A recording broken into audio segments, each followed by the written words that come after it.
હળવદ નગરપાલિકા દ્વારા આગામી સમયમાં નિર્માણ પામનારા સરા ચોકડીથી 3 રસ્તા સુધીનો મુખ્ય રોડ 15.75 કરોડ, ભૂગર્ભ ગટર યોજના ફેઝ 2, સુવર્ણ જયંતિ મુખ્યમંત્રી શહેરી વિકાસ યોજના વર્ષ 2023-24 અને 24-25 અંતર્ગત વિવિધ વિકાસલક્ષી કામો તેમજ 15મા નાણાપંચ અંતર્ગત વિકાસલક્ષી કામો અને 2000 વૃક્ષારોપણ સહિત 29.39 કરોડથી વધુના વિવિધ વિકાસના કામોનું ખાતમુહૂર્ત કરવામાં આવ્યું હતું. હળવદ સરા ચોકડી ખાતે R&B ઓફિસે કાર્યક્રમ યોજાયો હતો.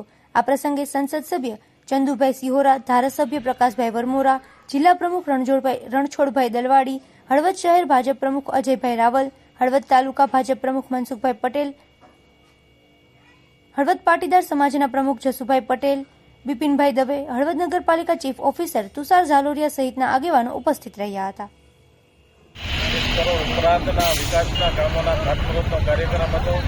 જેમાં મુખ્યત્વે મુખ્ય કામ વેદનાથ ચોકડીથી સરા નાકા થઈ અને સર્કિટ હાઉસ સુધીના 3 રસ્તા સુધી રોડ મંજૂર થયેલો છે. એનું આજે ખાતમુહૂર્ત હતું.